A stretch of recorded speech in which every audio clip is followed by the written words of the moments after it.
Of the 13 surviving epistles of Plato, the seventh letter is perhaps the most important and longest of his letters, buried in the middle of 13 letters.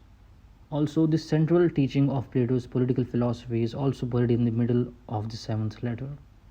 It is, in some ways, Plato's own apology, as the letter contains a defense of his activities in Syracuse, as well as an account of his teaching. So, scholars have fluctuated as to whether or not and which of Plato's letters are authentic. At any rate, we receive these letters as Platonic from antiquity, and thus they are worthy of some consideration. The seventh letter is addressed to the relatives and friends of Dion, a top ambassador for Dionysius I of Syracuse and star pupil of Plato's academy. According to legend, Dion orchestrated a meeting between Plato and Dionysius I, but the tyrant was so offended by Plato's preaching against tyranny, he ordered his death. Plato narrowly escaped, only to be sold as an Athenian slave in Aegina. Later, on Dionysius I's deathbed, just before he could hand over power to Dion, his son, Dionysius II, poisoned him and claimed power. He was not an intellectual and had no idea how to rule. Dion attempted to inculcate in him the principles of good governance, but it failed, even under Plato's tutelage, leading to a civil war in which Dion eventually overthrew Dionysius II after being initially banished. He was eventually assassinated in a coup from Callippus, another pupil of Plato's. Dion was strangled and stabbed to death in his own home.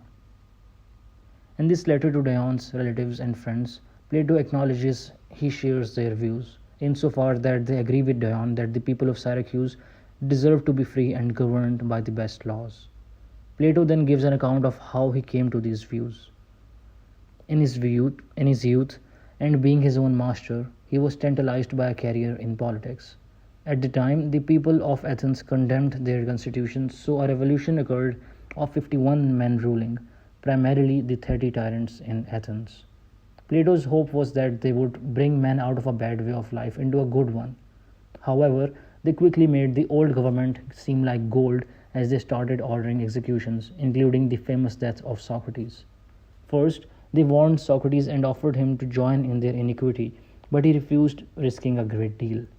Thus, Plato refused to be involved with the 30 tyrants of Athens, in Athens. Then another revolution came and condemned Socrates to death on the charge of impiety. In politics, it became difficult to find friends. Laws were being written and rewritten not in accordance with the Athenian forebears. Thus, Plato was forced to say that there would be no end to the political evils of man unless a philosopher is given sovereign power, or a sovereign is educated in true philosophy, as he proposed the idea of the philosopher king in the Republic.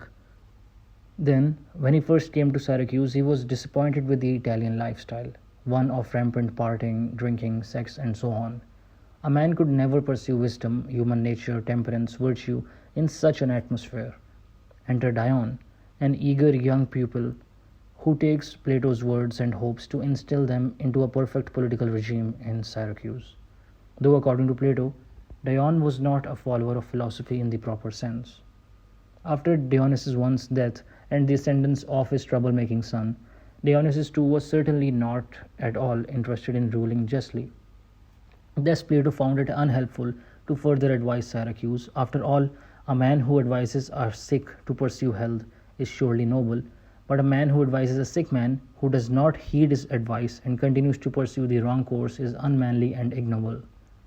Plato's initial advice to Dionysius, ruler of Syracuse to whom Dion was an ambassador, was to become master of himself and to make friends and loyal supporters.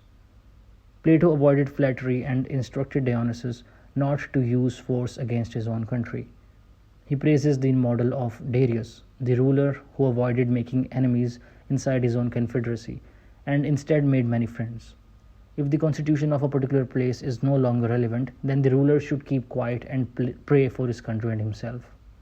In many ways, Plato's seventh letter itself is a plea for friends. He gives an apology or a defense of his activities in Syracuse. In an attempt to remove blame from himself among Dion's well-wishers who knew of his fondness and relationship with Plato. The seventh letter is Plato, the philosopher, being political. It is a peacemaking letter, not only between the historical relationships of Dion and Dionysius, but also of Plato and certain people in Syracuse and throughout southern Italy.